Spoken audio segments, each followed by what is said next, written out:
ស្ដីសួស្ដី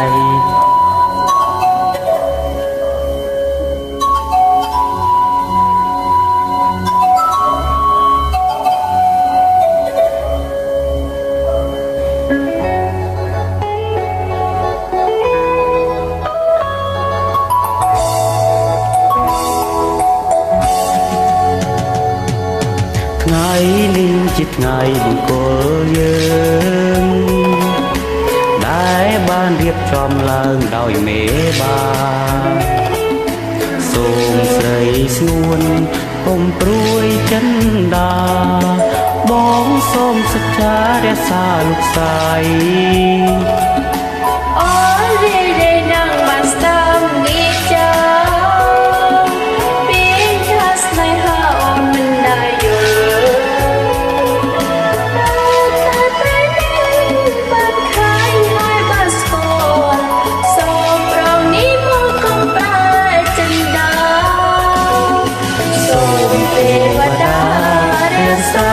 សត្វលោកនេះធ្វើជាសាសេចក្តីស្នេហ៍បងជាប្រថោងក្រោមស្បែកស្រីឯស្ងួនពិសីជានាងអូនជាហងរូបបងជានាងមិនអាចខុសពីពីនេះបាន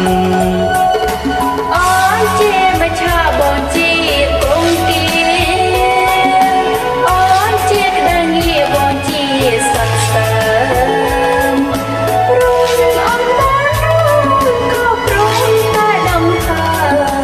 បងជាសន្សំសម្រាប់អូនបងសូមស្បត់ហើយសច្ចាមានមេដាបៃតាជាសាមសី